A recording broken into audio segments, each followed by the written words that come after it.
So why don't we go ahead and get started? The person we had been waiting for is we haven't heard from yet. So we'll get started. My name is Niaz Douri. I serve as the director of the National Family Farm Coalition, and in the context of a shared leadership model, I also serve the Northwest Atlantic Marine Alliance. Trying to see all of our speakers here. There we are. I want to welcome all of you to what we hope is going to be the first of many conversations that we're going to have around the issue of parity and how to end the disparities in our food system. This has been a labor of love for a lot of folks who've been involved in this work. Some of the individuals involved in planning for this event and the essays on the website have been at it for a little bit over a year. People like Garrett Agretti, who is with American University, people like Elizabeth Henderson with NOFA, Northeast Organic Farming Association, Jim Goodman, a retired dairy farmer, and also our board president at NFFC, and Catherine Anderson, who I forget what her affiliation is at the moment, but Garrett, did you want to say? USDA postdoc at University of California, Berkeley. Hi, everyone. Thank you. Okay. And then most recently, Jahi Chappelle from Safon, who's also been with us in this editorial team.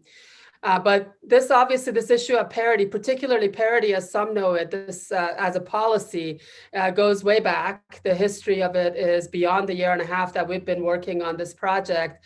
And that's why we're glad to have people like George Naylor and with us today who can speak to some of the historical connections to parity and some of those policies that were in place and then they were dismantled, and how do we bring them back? And there's certainly a lot of minds and hearts that have been paying attention to this since the 30s or 40s.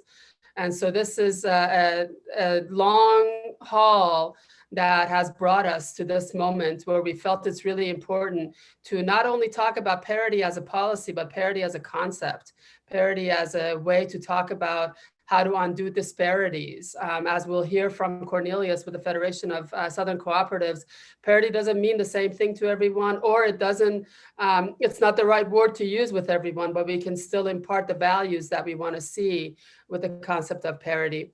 As we were working on this project, a number of essays have been written, some of them by our speakers who are with us and some from others. And we have created these categories for how these essays show up. They're very broad and they were intended to be that way. We could probably drill down many buckets and to really categorize things much more specifically. But over the next year, we anticipate to have conversations around each one of these categories and bring some of the other authors, as well as those who haven't written any essays here, but really have an important piece to contribute. Some of the dates are already determined. All of it is draft still. We'll keep in touch with you to let you know what the schedule is and what the topics will be. But this is a basic schedule that maybe you can make a note of.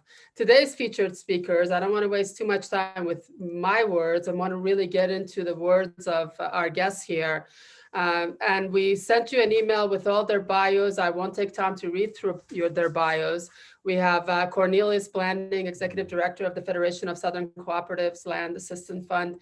Elizabeth Henderson, who is a farmer, well, I guess a retired farmer right now, Liz, or you still grow things, but not on a commercial level, in New York with the Northeast Organic Farming Association, representing the Interstate Council of NOFA. Jose Oliva, the campaigns director at the HEAL Food Alliance, and HEAL, for those of you who don't know, is the Health, Environment, Agriculture, and Labor Alliance.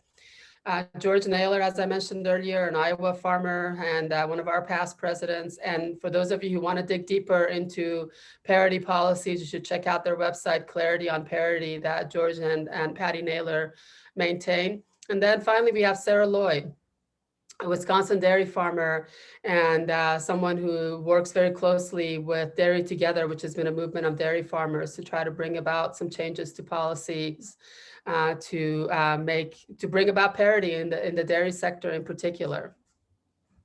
For today, I also want to make sure we thank all of our partners and all of our co-sponsors for this. We feel very rich in friends at the moment with all these great folks being here or joining us for this conversation. So without any further ado, I want to start by, and let's see if I can do this without too much. I want to start by sharing a relatively short video with all of you, and then we will jump right into a conversation with Cornelius.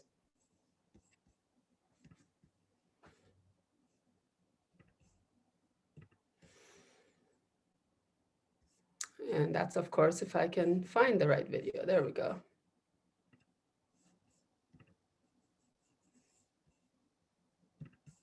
I'm blessed to be a farmer, but I can't say I'm where I'm at because of me. It's because of the three generations before me. And if you can understand that, you can keep going. Black farmers and landowners have faced a well-documented history of systemic racism at the hands of the United States Department of Agriculture. There's so much pain in the Black farming community, and starting with land loss. People almost can't hear you if you don't start with that. First, we have to secure land for Black farmers, for Black landowners. When their land is secure, they have to maintain it, and the only way to maintain it is there are fair prices.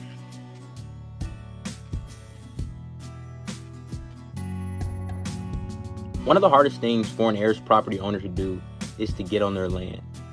Most of the time, the title or the deed that the family owns is flawed or is not clear. In the case of heirs property, multiple people are on the deed.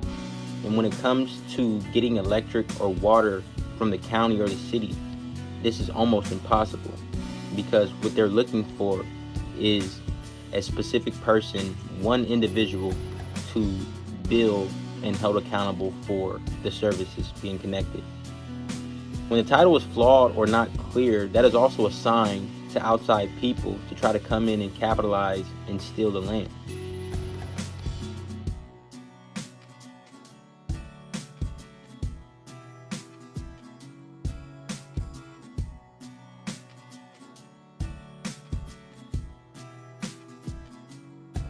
After you get past land and land loss and figuring out how to deal with that, then it's this issue of credit, of having access to credit and being treated fairly around credit. If you get past that, it's this issue about the debt that's out there. And how do you get past this debt? We're always fighting from behind.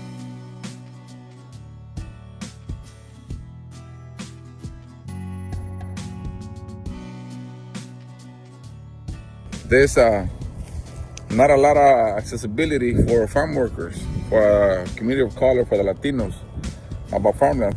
Even though we have open spaces like this, an area about 56 acres that you can see is not available for community. We want to make it available, creating, farming co-ops. It's so important that we keep this conversation in the context of what's going on today. Right now, with all this unrest and these protests, the center of all of it has been about unfair treatment, about inequities, inequality. It's been about police brutality. We have to change society, and we have to make it more equitable. Our journey for social justice has always included protest, and it allows us to bring a social consciousness.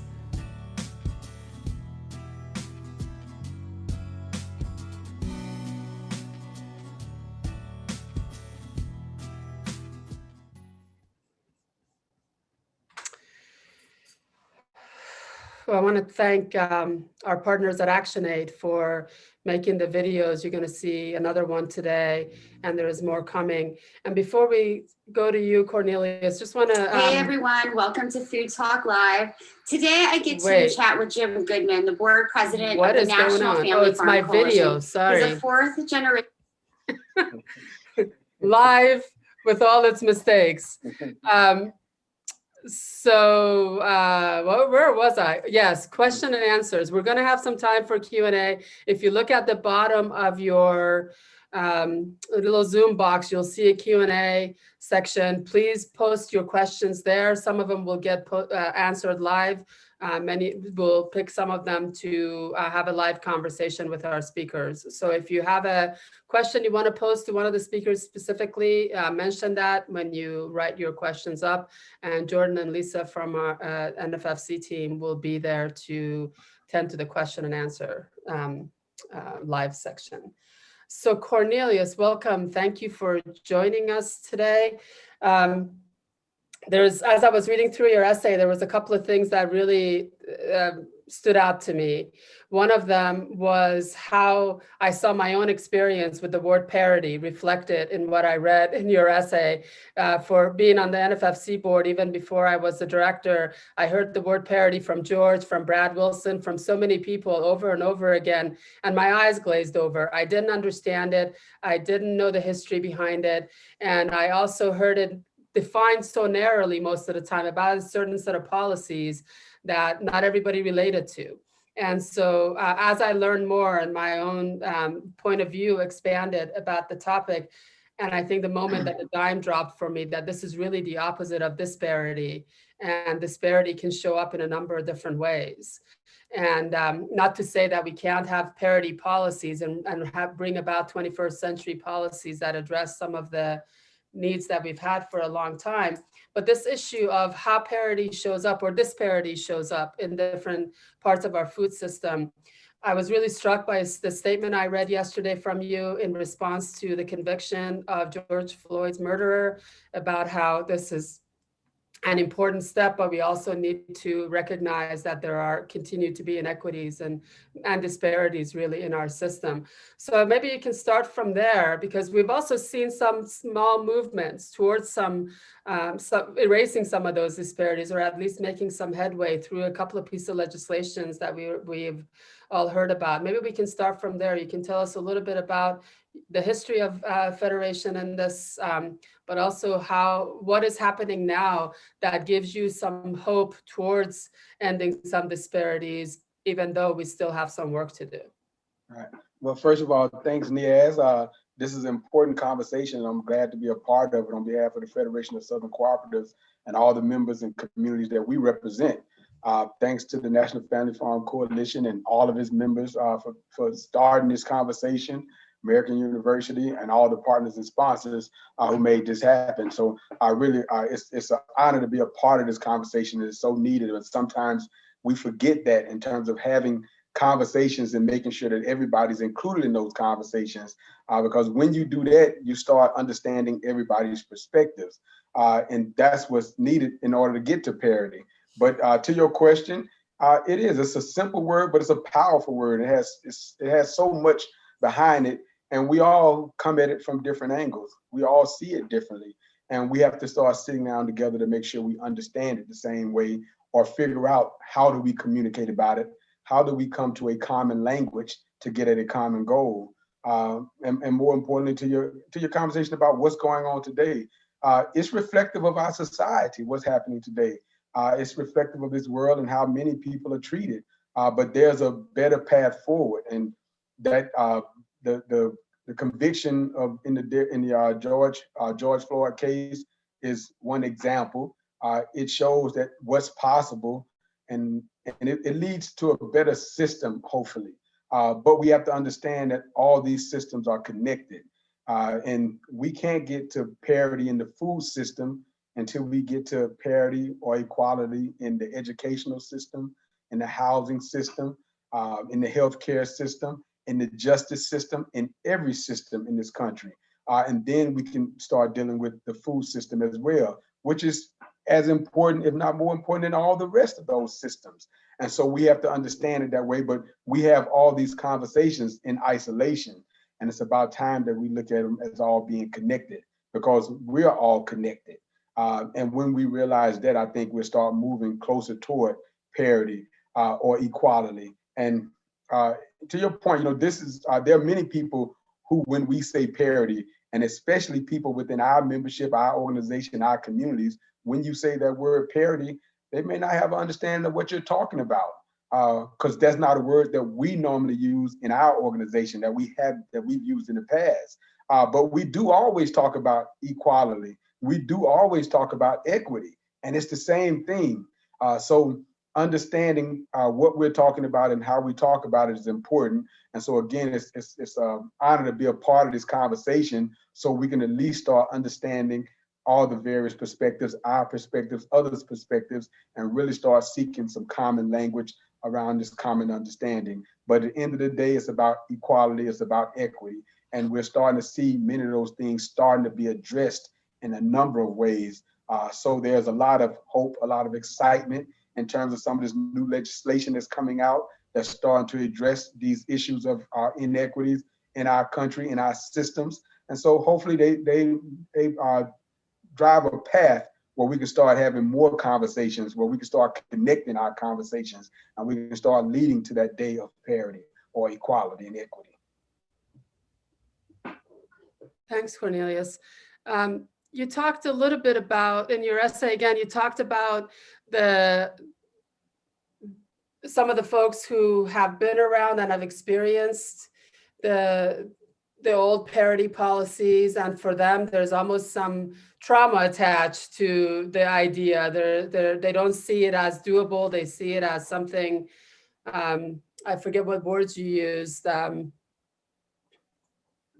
I'm trying to remember, but I forget what word you used. But anyway, and then you talked about the new folks and the new farmers, the young farmers who can understand the idea of equity and equality, and we should really think about our language in that way. And you also talked about the role of cooperatives in this, not only language so that the new folks can bring that energy in and hopefully bring some of the older folks along, but also the roles cooperative can play, particularly in ensuring some level playing field when it comes to how farmers are dealt with. Can you talk a little bit about the roles co-op can play in parity? And also maybe you can also talk about how we can, as a movement, ensure that cooperatives aren't co-opted by those who see an opportunity to grab power, which is some of the experiences that dairy farmers have in particular, where the co-op may have started with the idea of achieving parity, but immediately became a power grab at the top.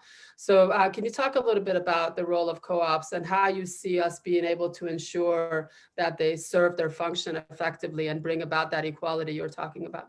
Yeah, no, definitely. Again, thanks for the question, Niaz. And let me start first in talking about the generational differences. So the Federation is a 54-year-old organization. And I've been with the Federation now 24 years. And so right in the middle of that.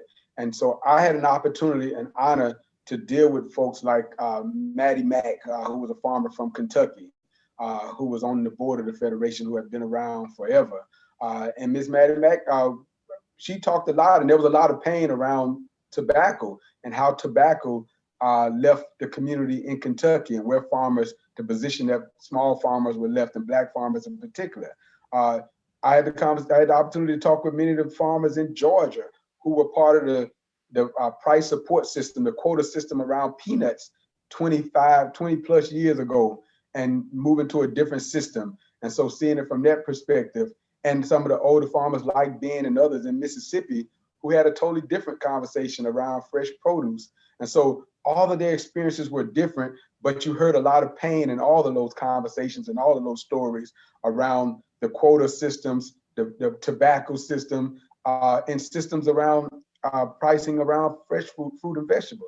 But at the end of the day, many of the cooperatives that made up and that formed and founded the Federation 54 years ago, those co-ops were created because of necessity. Many of them because of fair pricing. You had farmers in Mississippi who were getting one price for their sweet potatoes or for their watermelons than a white farmer down the road was getting.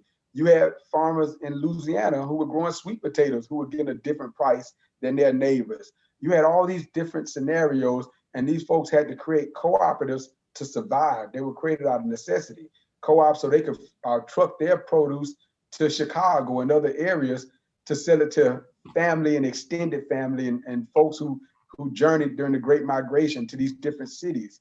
So there was a lot of pain around pricing. There was a lot of pain around the transition of these quota systems. And so when they talked about parity then, it was a painful conversation because they saw where their farms ended and there was no hope around those things. And the newer folks within the organization now, and again, I'm somewhere in the middle. And so I've had a chance to spend time with those folks who are part of this organization and have a chance to spend time during our transition as we bring in newer generation of folks. And that conversation, they don't even start there, and they don't have any idea about those things that happened in the past or parity and the policy around that. And so really education and awareness must take place where we start connecting the generations to understand the pain of the past and the reasons why, and then we can build so they don't just think it was because of parity itself or because of some of the laws. And so really getting a great understanding is helpful.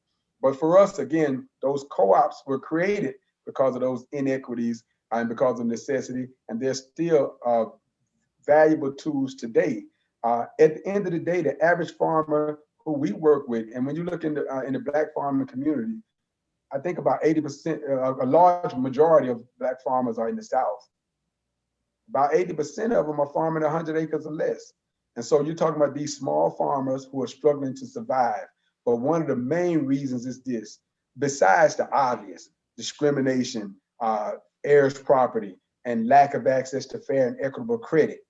Those are main, but those are the obvious ones. But other than that, when you look at the average farmer, especially a small farmer, they're buying their inputs in a retail market, but they're forced to sell them in a wholesale market. So that already puts them in a position where they're destined to fail, if you will, or have a lifelong struggle in the farming industry. And that continues on through generations, and then younger folks, younger generations, why would they want to farm with so much pain out there? But cooperatives provide a vehicle. They're one of them. They provide an opportunity for small farmers to start aggregating, start working together cooperatively, to start hopefully building their power, their purchasing power, where they can then buy in a wholesale market and sell in a retail market like any successful business does. Thanks, Cornelius. And if folks want to learn more about the work that you're doing on ensuring land access for Black farmers, and also to keep the cooperative movement true to its values, they can go to federation.coop to learn more. Yes, for sure. And you have a new land policy director who just hit the ground this last week. So we welcome her into the fold and look forward to working with her as well. Yeah, thank you. Well, we look forward to continue this work, look forward to continue to work with all. Again, it's going to take all of us putting our heads together, getting on the same page around language, and really understand that we have a common goal and just figuring out how we go about it the same way. Because if we're going to truly make a dent or truly get to parity, we're going to have to understand each other, recognize each other, work together, and build this thing together. That's right. Thank you so much, Cornelius. And you're sticking around for the question and answer. I'm definitely going to stick around and hear from all the other panelists and sit down and figure out how, and if there's some questions from me, answer those, and really how we continue to have conversations together. Great. Thank you so much. And again, encouraging folks to put your questions in the Q&A. What can be answered live will get answered live, and then some will be directed to the speakers when we come back. From the South, we're going to go to the North. We're going to come to you, Elizabeth, in New York. And you represent a more diversified and organic farming community. And maybe you can, well, I'll let you take it away with your PowerPoint and mute myself. So welcome, Elizabeth. Thank you for joining us. Thank you so much for having me. While most people are catching on to the reality that we won't solve hunger and malnutrition by treating food as a commodity that is produced and sold for profit by underpaying the workers and overcharging the eaters, those of us who grow food for a living have to survive in the existing corporate captured capitalist system. All human beings should have good food as a right. And come the revolution, Everyone who helps grow food will be treated with respect and make a decent living. In the meantime, to do the work that we love out in nature and provide healthy, nutritious food for our communities, we need tools and policies that help us fight back against corporate domination. Parity with supply management and conservation practices make up an important set of those tools, along with real antitrust and fair contract reforms. I started farming at the height of the farm crisis in the late 1970s, very aware of the movement for farmer justice and the setbacks it was suffering. In 1980, I moved to a farm in Gill, Massachusetts to farm with friends, hoping to support myself as a homesteader by teaching as a program advisor for a University Without Walls program for political prisoners. But when funding was slashed for basic educational opportunity grants, I had to rethink my plan. By then, I'd learned how to produce organic vegetables for market, and I'd learned that the market for vegetables was global and ruthless. My path to farming was made possible when I found my tribe among the farmers and homesteaders of the Northeast Organic Farming Association. Before Via Campesina created the concept, NOFA was dedicated to building food sovereignty in the context of an international movement of peasants and farmers from whom we learned and gained inspiration. NOFA provided workshops and farm tours with a culture of open sharing as we taught ourselves organic farming and gardening that no schools were teaching at that time. NOFA helped create local markets and advocated for policy changes to preserve farmland and provide access to new farmers. Almost as soon as organic sales began, though, there was fraud in the marketplace. We needed a tool to protect our sales that would enable conscious eaters who sought organic food to find our products. I was a member of a study circle with other farmers and Judy Gillen, who is the founder of the New England Small Farm Institute.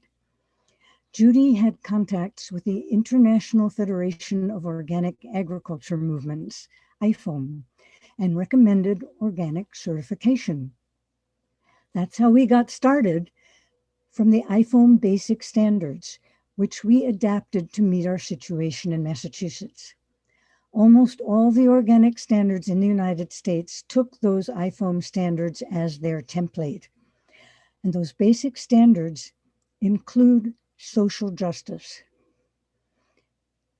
To allow everyone in organic and sustainable production and processing a quality of life that meets their basic needs and allows an adequate return and satisfaction from their work, including a safe working environment.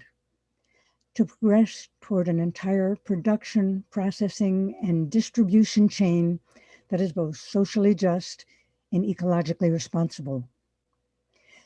Those of us in the older generation remember organic certification as something we created and ran ourselves.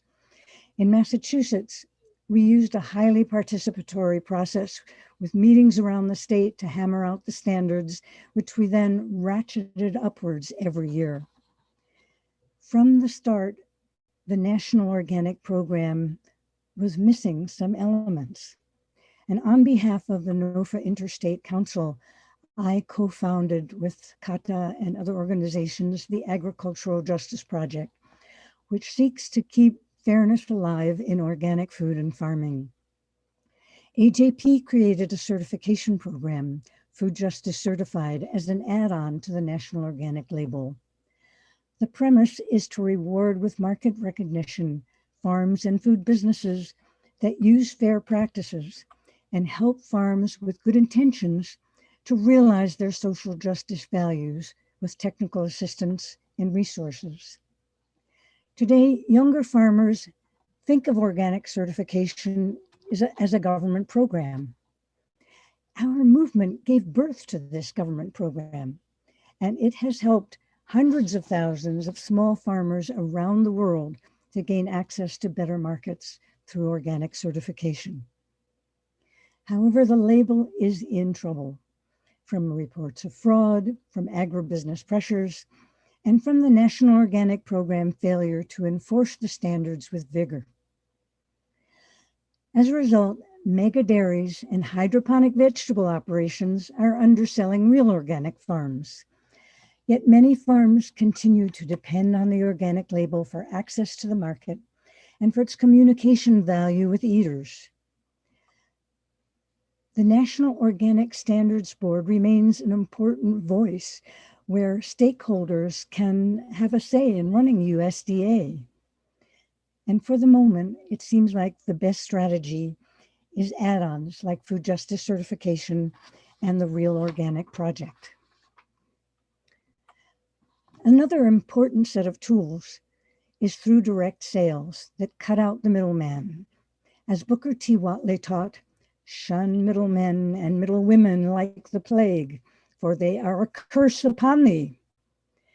Through my practice as a farmer and my writing, I've helped spread the word and the know-how of community-supported agriculture, which goes one step beyond Whatley's subscription model by asking the members to share the risks with the farmers. When crops are abundant, members get more. When bad conditions reduce the crops, members get less for the same amount of money. However, even with the most supportive CSA members, cheap food policies limit what direct sales farmers can charge. And even in the parts of the country where Buy Fresh, Buy Local campaigns have been most successful, people buy 90% of the food they eat from third parties, from grocery chains, food services, restaurants. And in this world, corporate domination holds sway. Farmers are price takers. Conventional contracts include patently unfair clauses, and the farmer must take it or leave it. For fresh produce, there are few written contracts, even for farms with sales in the millions. Certified organic farms that sell soil-grown berries, tomatoes, and peppers to the bigger grocery chains could lose their contracts at any moment. As far as the terms of buying and selling go, trade in organic products is all too conventional. Farms that grow fruit and vegetables, what Farm Bill language calls specialty crops, need parity pricing and supply management as much as grain farmers. Since these crops are highly perishable, we have to design a parity system specifically for them. At harvest time, every farm in a given area has the same crops to sell, so the supply swells and prices go down. To remedy this, there must be investments in value-added enterprises, preferably farmer or worker-owned co-ops in every county where these crops are grown.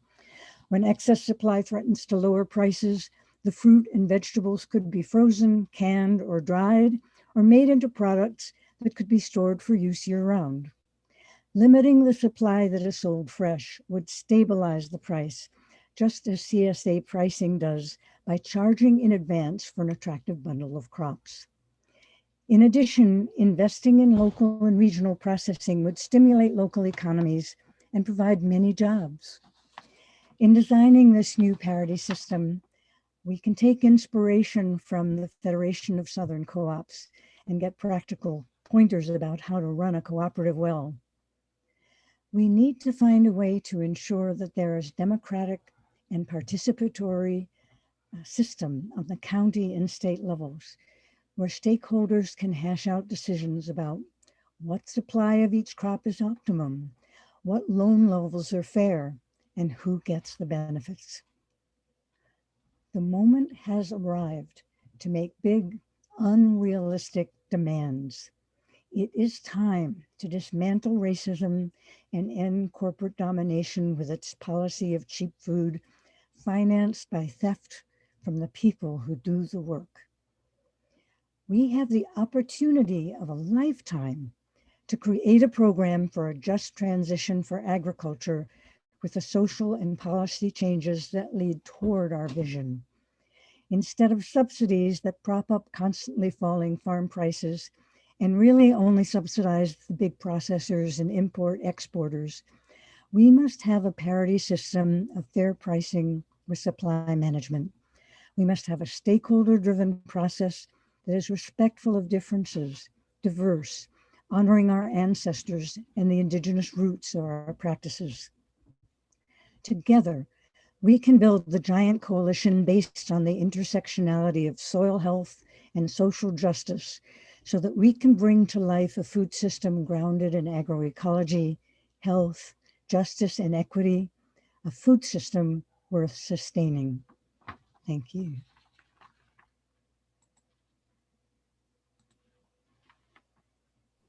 Thank you so much, Liz. I haven't had a CSA box that came with a cat, though. I want one of those. There are a couple of things that you said really stood out for me. One was this idea that some of our demands are unrealistic. And to some people's eyes, they may be unrealistic, but obviously we believe they are not only realistic, but they're necessary. And when we press for that, we're often called unreasonable people. And I think we need more unreasonable people, much like our friend Diane Wilson in the Gulf of Mexico, one of the unreasonable women. If you don't know about her, and I mentioned that not only because she believes in all of this, but because she's been recently working with the Federation of Southern Cooperatives to set up a fishermen's co-op there, and they're fighting together right now against further drilling. Talk about corporate domination, further control of their bay by the fossil fuel companies. Her constant unreasonable demands have gotten us somewhere. And one of those unreasonable demands, coming to you, Jose, seems, or what is considered to be unreasonable by some, is the concept of a minimum wage, the concept of living wages, which is really what we're talking about when we talk about parity for farmers. We're talking about providing the opportunity for people to make a living off of what they do. I often use my friend Hallie, who has a chocolate shop here in town called Turtle Alley Chocolates, that she can set her prices based on what she buys, her rent, what she pays her workers, and we all love her chocolates, but it always astonishes me that farmers, ranchers, fishermen can't set a price that actually earns them a living as well as pay for what it costs them to produce it. And that always leads to the workers feeling the pinch as well, because if they are not making a living, if the farmers aren't making a living, obviously they're going to struggle to pay the workers a fair wage. That's considered to be an unreasonable demand, an unrealistic demand to have that living wage. Yet with your work at the Food Chain Workers Alliance before and now with HEAL, you have seen some movement in the direction of what some others feel is unrealistic, and hoping you can talk about that a little bit. Yeah, absolutely. Yes. First of all, thank you for inviting me and for hosting this event. And I'm just honored to be in the, not in the same room, but I guess in the same screen with all the amazing people who are in their little boxes here. My name is Jose Oliva. I'm the campaigns director at HEAL Food Alliance. HEAL stands for Health, Environment, Agriculture, and Labor. Just to echo some of what Cornelius said earlier, right? The whole point of bringing HEAL together was really about breaking down those silos that he talked about, right? Where folks, we noticed, right, we're very focused on what food does to the human body vis-a-vis nutrition or health.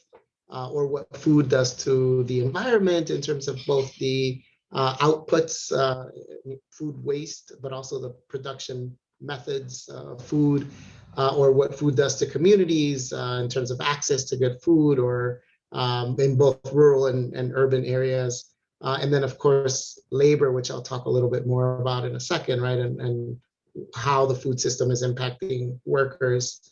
But those sectors were sort of siloed and working independent of each other, and all addressing that very specific particular issue in their silo, and not looking at the whole, right? Stuck looking at that tree, not taking a step back to see the forest. And so really what we're attempting to do at HEAL is we're bringing all four of those sectors together, and saying no single one of us, no single one of our sectors, let alone organizations, have the power or the full answer to actually transform our food system. But what if, right? What if we all came together and looked at the system as a whole and identified actual solutions, real solutions, not, cap and trade or that kind of false solutions, but real solutions to the problems that the food system has created, and pose those solutions both as real on the ground experiments and as policy proposals that lead us in that direction. So, we don't believe that it's an either or. We don't think it's like, we only work with folks who are creating the kind of food system that we want to see in the future, or we're only going to work with folks who are fighting the current food system and the giant mega corporations that are controlling it. We need to do both, right? We need to dismantle the food system that currently exists as we're building the new one that we want to replace that one. If we're not doing both, then we're lopsided, and it's that old adage of squeezing the balloon on one end, right? And we see the other end pop. So for us, the real impetus is actually zeroing in on who are the most impacted communities, right? And those most impacted are oftentimes, almost always, Black, Indigenous, people of color. And almost always they are impacted either in the workplace, and just to be clear, there are, or before the pandemic, this number has changed and we don't have the up-to-date number yet, but before the pandemic, there were 21.5 million people who worked in the food system. It was the largest employment sector in the United States by far, bigger than healthcare, bigger than anything else. And it is also the largest producer of greenhouse gases. I know people think energy is, but it isn't. If you actually count food waste, which is part of the food system, together with agriculture, together with production and industry that creates the food, you actually get over 34% of greenhouse gases produced by the food system. And the people who are actually paying the price for that, of those greenhouse gases are frontline communities, right? They're folks who are living in communities, both urban and rural, that are predominantly people of color.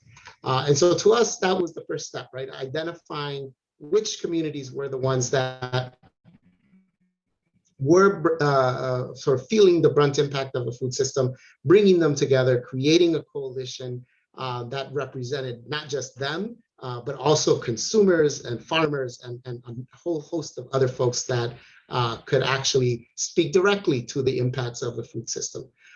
As such, when we first launched HEAL, what we started to do is we started to work with local community organizations, local unions, local grassroots worker centers, local, number of other organizations at the local level, to ask them, what are the most pressing issues that you are feeling in your community? And what we came up with as a result of that process is our 10-plank platform that's called the Real Food Platform that anyone can look at. It's on our website, healfoodalliance.org. And that platform goes through the three major issues of health, environment, and labor, or economy is what we call it on the platform, through a 10-plank process that actually presents real solutions to the issues that we're facing in the food system. So I invite everyone who's watching this and who's participating today to get on there and look at the platform and give us feedback, right? Because I think a lot of what this is about is really an iterative process, a process that allows for people to give us feedback, right? This is not a one-sided effort with HEAL at the vanguard, right? That's not how we think at HEAL. We are one more in the community that is going to, as you said, Niaz, ask for the impossible. And we will get it, right? Because again, it's not a matter of we should get it. It might be better if we got it. It's a matter of life and death. It literally is destroying the planet and destroying our lives in the process, both in terms of our health and in terms of the livelihoods that workers are facing, right? So That's Heal. That's me, and I'll keep it short and sweet, and I'll try to answer any questions that folks have. Thank you. Maybe before you go, Jose, not off the hook yet, maybe you can talk a little bit more about. So first, I want to just acknowledge what you said, or second what you said about HEAL's openness to community input. I know that we've been one of those organizations that have been involved in that kind of input, and the idea that that policy, even though it's aspirational in many of its statements, I encourage folks to look at those 10 planks, and then there's a lot of drill down that happen in the process to really get some details even on some of those, so that those of us who are working on them on the ground aren't just sticking with the aspirational ones, but you also have some real tangible things that you can do by partnering with organizations that are a part of it. And one of those organizations here in the Northeast, Food Solutions New England, adopted, instead of starting from scratch to come up with a plank of policies, adopted HEAL's policy. So it's transferable across our food system, and it can be used as a tool for activism across our food system. Absolutely, yes. And we invite folks to reach out to us if you are working at the local or at the state level in any policy effort, because it is likely that the policy effort that you're working on is something that's reflected in our platform. And if it isn't, we would love to incorporate it. We do have state and even local policy recommendations in our platform. They don't show up in our website because it would just be way too cumbersome. But we did collect those from folks when we were first building the platform.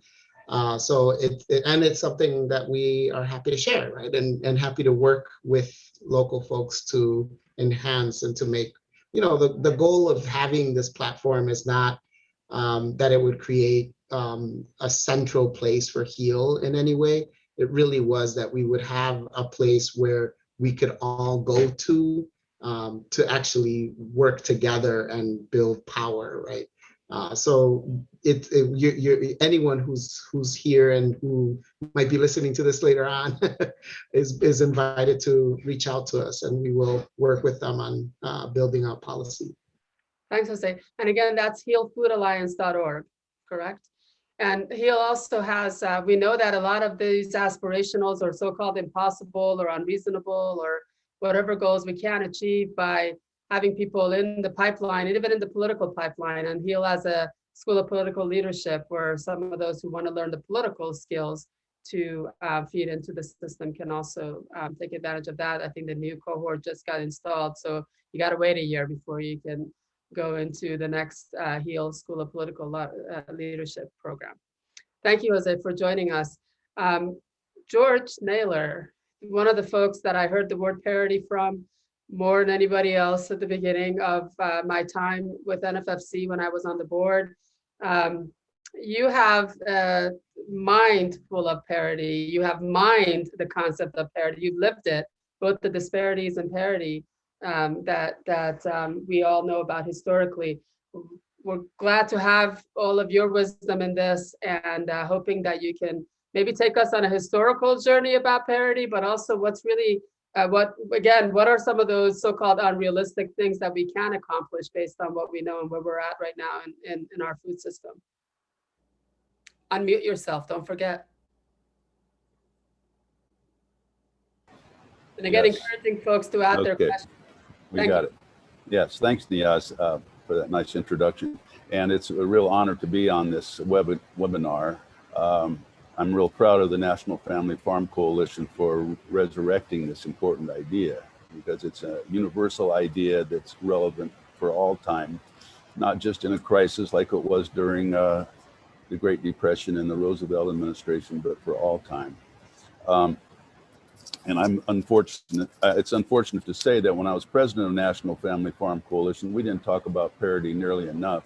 And that was because when we took the Family Farm Act to Congress to get it written into legislative language, we could only find one person in Congress that was willing to write it up for us. And that was Paul Wellstone, Senator Paul Wellstone. And Paul said, no, it'd just be a waste of time to put the word parity in this. it won't go anywhere in Congress. So we put in cost of production, which is the absolute wrong words to put in a piece of important legislation. And we fell for the trap, I think, that we thought, well, we just take all these great ideas to people in Congress and they'll go, oh yeah, hey, that's a really good idea. Let's change our agricultural system.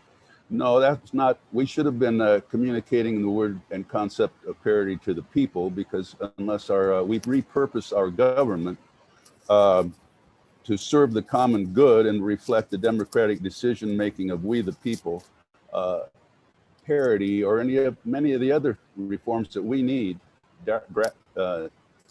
immediately are not going to go through Congress, let's face it. Okay, if you Google the word parity regarding agriculture, you'll find it way down the list in other contexts. Among most agricultural economists, parity is an outdated concept, and it has become a four-letter word in the Cold War thought control that followed the Roosevelt administration. That thought control is still in place today. And that thought control handicaps us when we don't recognize that we can't fix our many problems one at a time in isolation of the others. All of our problems are connected. And like I said, we have to repurpose government to reflect that. We could use any other word for the economic understanding that is incorporated into a system of agricultural parity. But the validity of the concept and the operational definitions would not be different. Maybe we should have a contest to come up with another word, but I think parity is the answer, because I think most people really do not want to live in a society that's characterized by disparity. Disparity is around us everywhere, and many of our institutions, including institutionalized racism, are based on maintaining disparity and not parity. If we lived in a parity society, that a lot of things would fall in place in the thinking of our citizens, including reparations to African Americans and Native Americans and Latina citizens. So I think we want to live in a parity society, so we can communicate a lot of really good ideas through the word parity. It must be understood that the free market, that is, letting the value of raw materials and wages be determined by supply and demand, results in disastrous outcomes, not only for farmers and working people, but for our global society as a whole and our global ecosphere. I often think of a poem called Harlem by Langston Hughes, in which he refers to the tragedy of a dream deferred. I ask you, if you dream of an ecosphere that has integrity, or a family farm system where farmers of all colors can grow healthy food without destroying the environment, if you see on TV the Brazilian rainforest being burned to grow more corn and soybeans to feed livestock in CAFOs, if you dream that we can restore the biodiversity that is lost in the Corn Belt or any other agricultural area or the rainforest of Brazil, you must ask the question, can we afford to just dream about these things, or do we have to have new economic rules that can make those dreams a reality? So besides recognizing that the word parity is often referred to as fair prices for farmers, we must recognize that an operational definition that includes an operational reality is absolutely necessary to achieve those dreams, because in reality, what is being lost under current free market rules will continue to be lost, and without doubt may never be recovered. You may be surprised I refer to wages set by supply and demand, and I'm not referring to the labor of farmers, but I'm using it as an illustration of wages that may be something we can all relate to easier than the agricultural context. Okay, without a minimum wage, which was first implemented in the Roosevelt administration, by the way, there's no telling how low wages can go.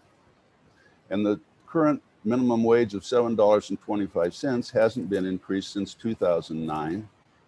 And so, you know, we've been talking about a living wage of $15 for many years now. And let's say over the last 15 years, we've talked about $15 an hour as a living wage. Well, because of inflation, I'm sorry, $15 is no longer a living wage. A living wage must be indexed to inflation, or we are saying that the dreams deferred by working people are unimportant. And it's okay to have many things, including our food harvested, processed, cooked, and served by our fellow citizens that don't earn a living wage. These people have to scrap and sacrifice their children's future every day of the year while somebody makes profits off their labor. So the same question applies to agriculture. And in both contexts, let's make it clear. A minimum wage or a parity price doesn't cost the government anything. We're not talking about government budgets and deficits. We're talking about who buys the labor, who buys the agricultural commodities, paying what they're worth, and what will sustain working people and what will sustain a sustainable environment. So the same question applies to agriculture. What happens predictably when farm prices are not indexed to inflation? Obviously, aggregate farm income decreases, so fewer farmers can continue making a living on the farm. The remaining farmers will aim to farm more land and raise more livestock, and they will use technology to increase yields and use methods that often sacrifice the sustainability of their farms just to stay in business. And what that's called is a misallocation of resources. So we shouldn't be surprised what future generations will say. They'll say, what the hell were these people thinking about that they let all this happen? I mean, maybe we should be asking that question of the people that have been in power now since the end of the New Deal. How the hell could they let this happen? Well, it was very predictable what would happen, and they let it happen anyway, all for their personal or corporate interests. A critical aspect of some of the New Deal farm policy was to index farm prices to inflation using a base period of 1910 to 14. But that intention was destroyed beginning in 1952 with a right-wing extremist, Ezra Taft Benson, as the head of the USDA. What we see today and what most of you see as major problems with our agriculture can be explained by this very predictable process of attrition and the externalizing of costs to the detriment of soil, biodiversity, rural communities, and many dreams deferred. One of the problems we hear about a lot is meat production. People are eating too much meat, we're producing too much meat. Well, meat production has tripled in the last 50 years. And is that a meat being produced on pasture, and are they fed hay, and or is it on family farms? No, they're in CAFOs, being fed cheap feed that is valued at less than 1/3 of the price adjusted for inflation since the parity prices were destroyed in 1952. So it's clear that it's the cheap feed that has led to more meat production, not the demand for meat that has led to more feed production. A really important aspect of this is, in terms of that predictability, is the vicious circle. In 1952, after 10 years of parity prices, livestock production was based on family farms with hay, pasture, and oats used for feed and bedding. So they had a built-in crop rotation. The alfalfa or clover in the pasture and the hay produced nitrogen for the corn crop.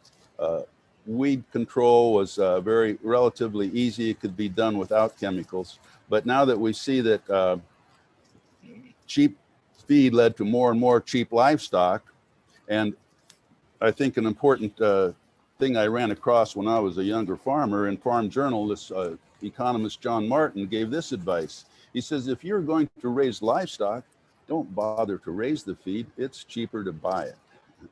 Okay, yeah. So when we see animals in CAFO, we got to realize that the owners of that livestock are only interested in buying cheap feed. They don't have to take any responsibility for soil erosion or water pollution or what happens to our society. It's only their profit motive that is important to them. And we all suffer the consequences. So And the other thing is, when the family farmer decided to give up livestock production because they weren't making any money, they didn't really have any choices about what to do with their land or what to stay on the, how to stay on that land. They gave up livestock production. And so what are they going to do? Well, they're going to produce, generally, they're going to produce a storable commodity. They're not going to produce a commodity that might rot before it gets to market. So what would that be? Well, it would be generally corn and soybeans if you're in the right climate area, which is most of the United States now. And that becomes cheap feed, and that makes livestock cheaper. And so there was a vicious circle here where eventually we come to the point where the very few farmers we have left are doing nothing but raising corn and soybeans. And many of them, whether they know it or not, are destined for obsolescence because they are going to be replaced by big data, big tractors, and more chemicals.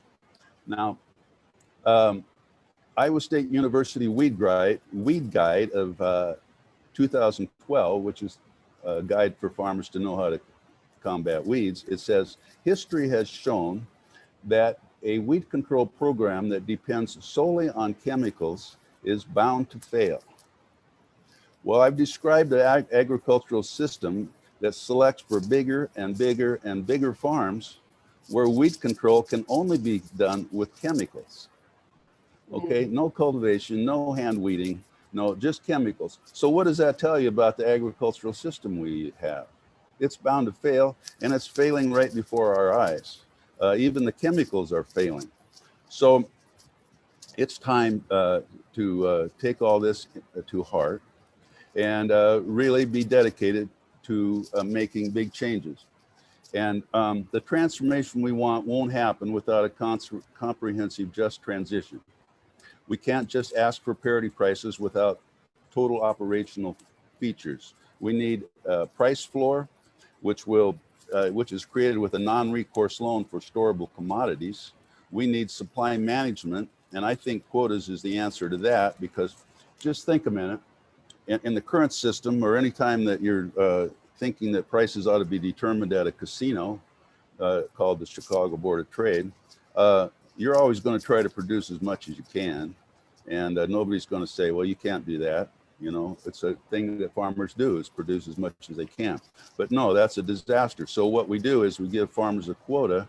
And by saying you're only expected to raise this much product at a good parity price, and the farmer's thinking will completely change then. Instead of trying to produce as much as they can, they will go, wow, how can I produce that at, let's say, 10,000 bushels with the least amount of cost, with the least amount of chemicals, with the least amount of new machinery, et cetera, and the most amount of conservation. Hell, I want to keep my farm intact in a really ecological way. That would be the thinking if each of us had a quota and a parity price. And yeah, then, and I think we can get into some of those solutions at one of our future conversations as well, some of the real practical policy ways to do it. Right, yeah, and these all fit together, okay? Yeah. And so like also having reserves, food reserves. Right now with climate change, we ought to be thinking about, is there food in the cupboard, you know, nationally or internationally? No, right now there is not. It's all held in private hands. And if there's too much of it, according to the market, then the only thing that can happen is prices go low. Yeah. So if you want me to take a little bit of time to explain how the non-recourse loan works, to set a floor under prices. George, we would love to, but I think we may have to reserve that for another conversation. Oh yeah, sure, yeah. So anyway, I'll just finish that and saying that we do have the operational definitions of parity that can actually work and have worked. We know what would happen and what would happen, what kind of a farm system we would end up with. And so in general, though, I think we need to say, like I said, do we want to live in a society characterized by disparity? And if not, then we need to talk to people about living in a parity society. Yeah. And a lot of, like I said, a lot of our solutions then will derive from that logical intention. Yeah. And I want to thank you very much for this opportunity. Thanks so much, George. Really appreciate it. I think what stuck with me, which is what I've been learning and why I think my thought process about parity changed, said something about many dreams deferred.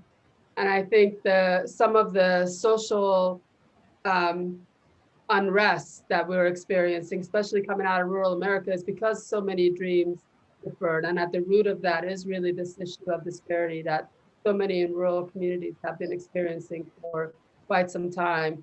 And for me, the piece I wrote for the project is Parity Equals Peace. This can't, if we want to transition into a peaceful society, we need to address the issue of parity and issues of disparity. We're seeing some of this unrest around the world. The protest of farmers in India is another example of people trying to end the disparities and repurpose their government to the service of the people, as opposed yes, I think peace and parity go together. Peace and parity go together, absolutely. Yeah. Thank you, George. We're going to some of the things that you talked about are actually really a perfect segue for you, Sarah. We were going to show a video, and I encourage folks to check that out. It's on NFFC's YouTube page that featured some of what Sarah and George have been talking about supply management, about growing to the demand as opposed to growing and then, making part of the demand be the garbage can. And so some of that is in that video. But Sarah, you've been particularly working on this with the dairy sector. That's who you are. You're a dairy farmer. And you guys have been working in particular around this concept of supply management as one of the elements that go hand in hand with the concept of parity. So thank you for joining us. Maybe you can talk about your work with Dairy Together and what are the elements of the problem and solution for disparity and parity that you're all tackling within Dairy Together. Yeah, thank you so much. It's so wonderful to be part of this great panel here. Thanks to everybody that made it happen, especially National Family Farm Coalition. My name is Sarah Lloyd. I am coming to you from my dairy farm here in Wisconsin. My husband and I dairy farm with his family. The Nelson family has been here dairy farming for over 100 years. And we are struggling like so many dairy farmers are. We cannot, as has been brought up by other contributors here, we cannot get paid a price that will actually cover our cost of production in a consistent way, in a predictable way. It is very difficult for farmers, not just dairy farmers, all farmers, to figure out how to keep in business and be able to continue to bring healthy, nutritious food, to be able to be in community with our neighbors and our urban friends, and make sure that everyone can have good food, which is our goal as farmers. I am a member of the Wisconsin Farmers Union, and so kind of speaking about an effort that the Wisconsin Farmers Union is leading with a coalition, including National Family Farm Coalition has been involved, and many different organizations, and that's called Dairy Together. And Dairy Together is a farmer-led movement to figure out just these things that George and others have been talking about. How can we build a proper policy response to make sure that farmers can get a fair price? And in dairy particularly, we've seen a really stark drop off in the number of dairy farms here in Wisconsin. We're losing hundreds and hundreds of dairy farms every year. Back in 2007, there were 14,000 dairy farms in Wisconsin. Now we're down towards 7,000 if we aren't below that. And what I think my farm really, I'll tell you just a quick example of what you see on our farm, and I think it shows what farmers are facing. So back in 2003, my husband, his brother, and their parents were trying to figure out how 3 families could make a living off the farm. And so they went from 125 cows to 250 cows so that the 3 families could work together and make a living. Well, now we're at 400 cows because we are running as fast as we can to try to keep the farm business afloat with a consistently low price. And we know that when farmers are trying to figure out how to stay in business, they often have conversations with their bankers, and their bankers say, you know, you're not able to pay your loan. Well, what are we going to do? And you would think that if I was consistently getting a low price, that would tell me that I should back off of my production and try to, you know, create some scarcity that would bring the price up. Well, what we've seen is that we are seeing surges of production when the price goes low, because bankers are saying, how about I lend you some more money and you can get more cows and you can try to run a little bit faster. And this is part of some of the vicious cycling that George mentioned. And what we hear a lot from people is like, well, let's just tell consumers they should have an extra ice cream cone. And let's just figure out how we can export some more of this surplus product. Well, that is not going to get us out of this situation. So we have to build a movement together for a coordinated supply response. When a car manufacturer like Ford Motors has too many cars on the lot, they don't produce more of them. They figure out they're strategic, and it doesn't mean that people that want cars aren't going to get those cars. We can be smart and build policy that allows us to match supply to the actual demand. And that will create stability. It will create a better price for farmers so they can stay in business. So Dairy Together is about bringing the farmers and the organizations together to go to our congresspeople, our senators and our congresspeople, because we do need federal policy change. Right now, the way that dairy is priced is entirely connected to what the federal policy is. So we need to have this. And so I just encourage you to check out the dairytogether.com website. In the essay that I wrote that kind of explains the origin and movement building that's been going on, there's also a short video in that essay. It's in the Farmer Voices on Parity section of the Disparity to Parity website. It shows you a little primer on, well, how does supply management work?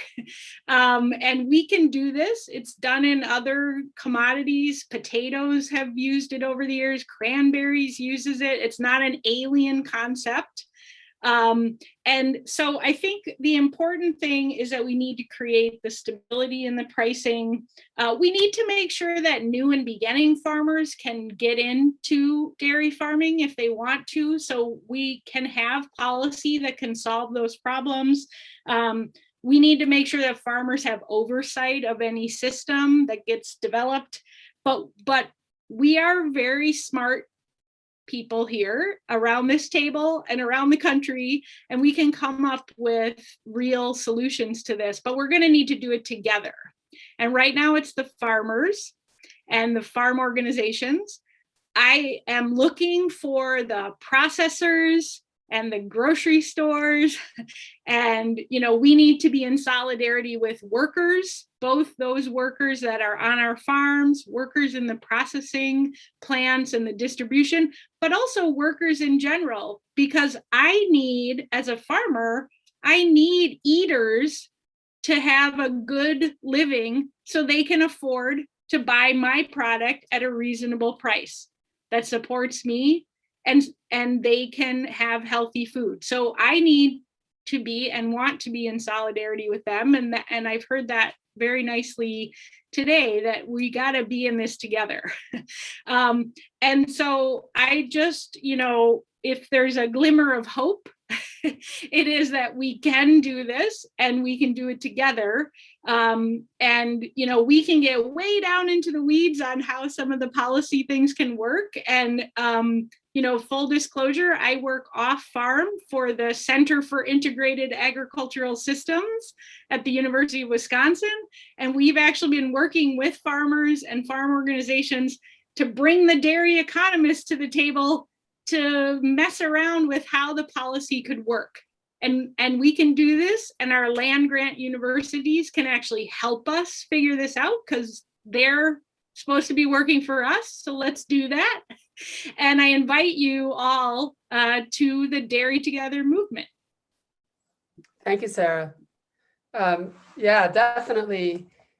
The idea of a movement around bringing about parity across the food system, across our society, so that we're able to support each other. You know, something you said really, the surge of production when the price is low. And that seems to be the definition, the current definition of success in our food system, or actually in a lot, is you grow more, you kill more, you raise more. That's, you know, whoever can do more is the one who is successful. And for us to be able to, or under the current definition, and for us to change the system so it goes from a low value, high volume system to a low volume, high value system, is what we're talking about when it really boils down to, when it comes to parity and removing the disparities. Thank you so much to all of you. I clearly am not a good MC because we have very little time left for our question and answers. There's a couple of overarching questions that I thought I'd pose. We'll start with one of them. We'll see how much time we have, because we also want to hear from Garrett, Grady, Lovelace, who everybody, I'm grateful for those who have been giving credit to National Family Farm Coalition, but it should be noted that a lot of the legs of this project were really built because of Garrett's efforts and the work of her students as well.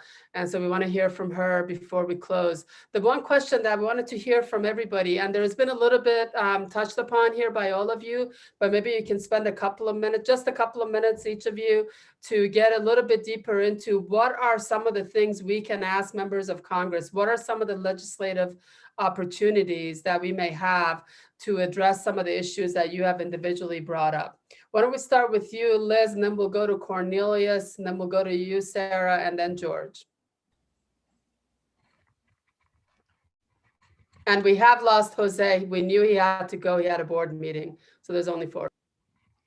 Well, some immediate changes are making sure that the National Organic Program really enforces the standards. It's very clear in the standards that organic food is grown in soil. So any hydroponic food may be perfectly fine, but it shouldn't be certified organic. That's the thing that Congress can do. It wrote the law, and it can then say to the administration that it needs to enforce it. There's antitrust legislation that's on the way, breaking up the big trusts so that farmers have a chance, especially in a group, to negotiate fair prices. And consumers aren't constantly facing prices that are going up and up. Farmers are facing prices that go up and up. I just read that glyphosate is getting really hard to get and very expensive. The Agriculture Resilience Act is about to be reproposed. That is a wonderful piece of legislation that will be very helpful to all of those of us who are trying to do agroecological and regenerative practices. Thanks, Liz. Cornelius, what about on your end? Thanks. And so let me, in response to everything that's been said around here, and I agree with my fellow panelists, and it came up a few times, and I think George and Sarah mentioned about repurposing government and building proper policy in order, a proper policy response. And I agree with those things. And I always say poor policy perpetuates poverty. And so I agree 100% in terms of we have to really look at poverty around this. But I'm policy around this in terms of really combating poverty and many of the issues we talked about here. But I'm hopeful. One, starting with in the 2018 Farm Bill, Senator Doug Jones authored the Fair Access for Farmers and Ranchers Act, and that had a significant impact on heirs property, one of the major problems of Black farmers. There's still some pieces of that haven't been implemented because of the rule writing, particularly the heirs property relending program, which provides a route for many of these heirs property landowners to start clearing their property by borrowing funds to buy other heirs out to create a more secure title. But you've also had the Justice for Black Farmers Act that was introduced by Senator Cory Booker. You had the Emergency Relief for Farmers of Color Act that was introduced by Senator Warnock. And then eventually all of that paved the way for the American Recovery Plan that was passed and signed into law by the president that included a number of things. And one of the biggest being debt relief. And so there's some hope there because some of this debt will be relieved by Black farmers. But we got to realize the importance of that section on all these things that we mentioned and really having parity within the parity system. And so those things I'm hopeful for, the heirs property laws that are on the books now that make a way to start clearing this problem, and also the equity commission that was included in this and really making sure there's equity moving forward in all of this. But again, it would take all of us continuing to work together, keeping our eyes on this, making sure that we're not pencil whipped like we always are. So we got this legislation, but how do we make sure that it hits the ground and begin solving some of these problems? Great. Thanks, Cornelius. Sarah, and then George, and then we'll go to Garrett. Yeah, and from the working on good policy for dairy to support good prices for farmers, you know, there is a margin access fee, which is a technical term that is working on being modeled out. So I think if you're talking and when you talk to Congress people and senators and Congress people, is that to say that there is a solution to this problem that can create stability and help with better prices.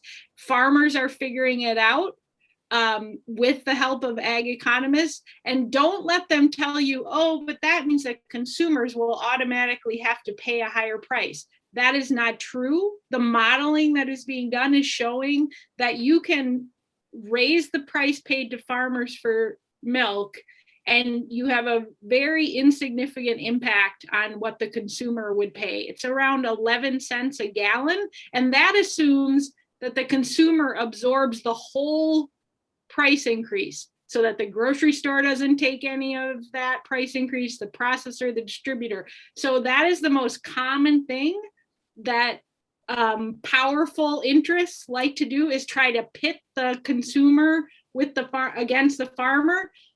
Reject that. That's my advice. Say no, it's actually not true. We can build a system that can support everyone. And so, but say that we need change. We need farmers on the land taking care of the land. We need our rural communities to be vibrant.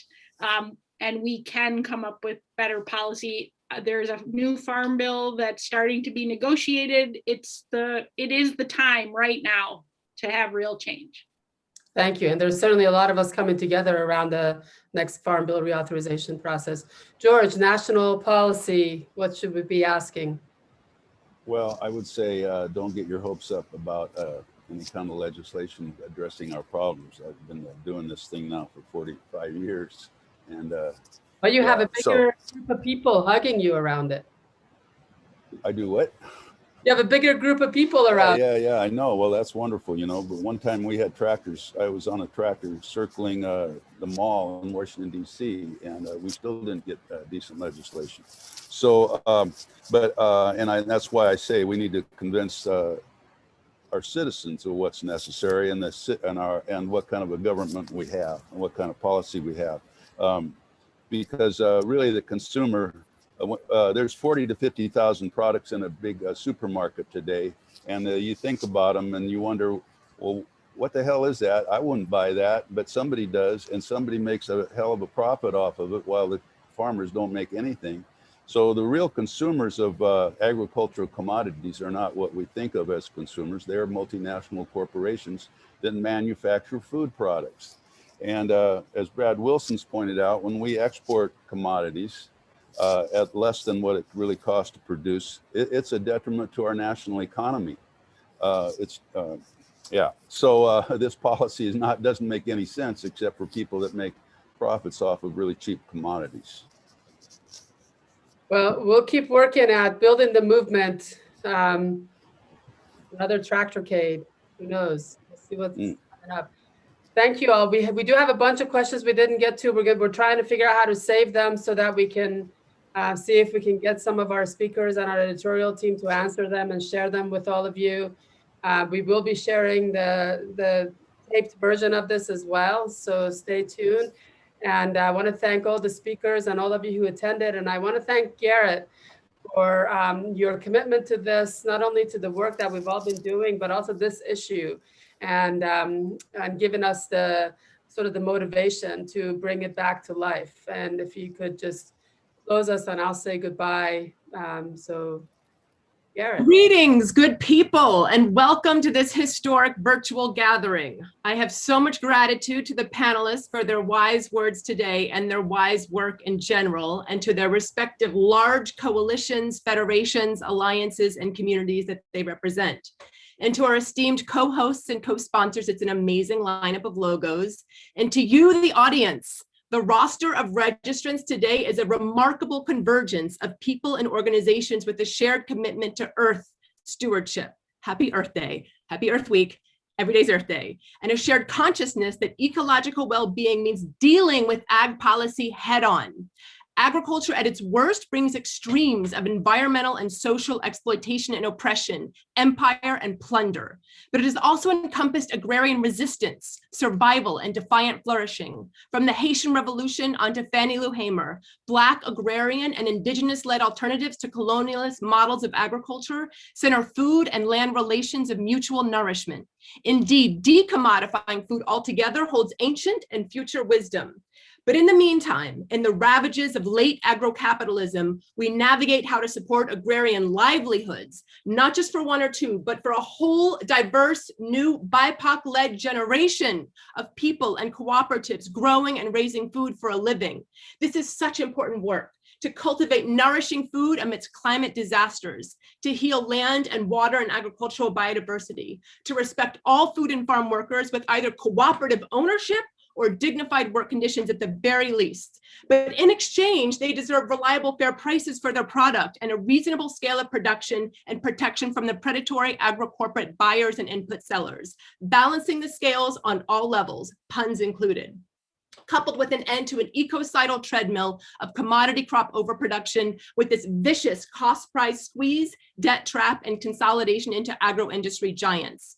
Today, tens of millions of Indian farmers are right as they enter their 6th month of one of the largest, most diverse protests in recorded history, with strong female leadership to boot. So much depends indeed on a minimum support price and secure market to stave off corporate capture and land loss. Disparity to parity to solidarity with the Indian farmer revolution, with its world historical potential to usher in a post-neoliberal paradigm of ag policy.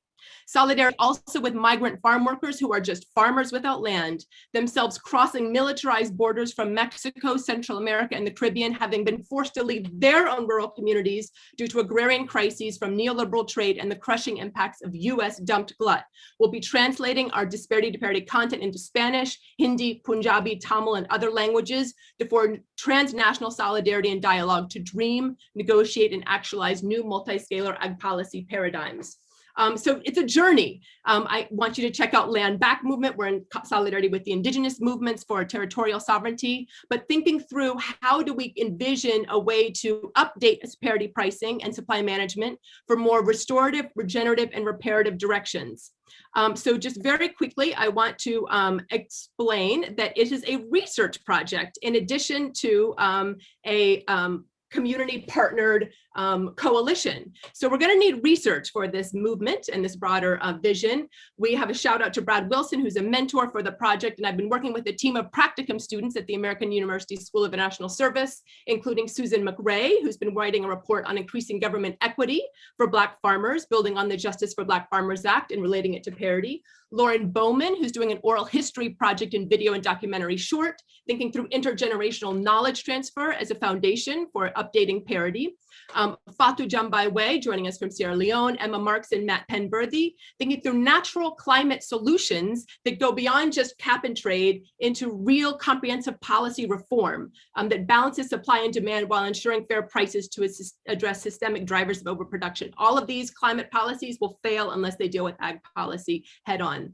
Abigail Houghton and Emma Wiltshire are thinking through regional food systems and food sovereignty and how to get LAMP, food hubs, and Finney Double Bucks program to work in tandem with Parity and supply management, and relating this back to regional food sovereignty in Jamaica, where Abigail hails from. And finally, Nicola Rampino, Milagro Ventura, and Shivang Bhakti are thinking through the international dimension, from price inelasticity of food consumption and production to surplus disposal through food aid and commercial exports, to food reserves, building on what George was saying to support fair prices, the international movement to blend glyphosate. They're working on a report with Institute for Ag and Trade Policy based on Mexico and beyond, this movement for food standards, and growing concerns with the current trade regime. A quick shout out to the UN Special Rapporteur on the Right to Food on moving past neoliberal trade models. So welcome to the journey, and join us for a year-long series of workshops and webinars to dive deeper into updating Parity for racial and gender justice and agroecology and climate survival. Thank you. Thank you, Garrett. Thanks, everyone. See you in future Zoom rooms.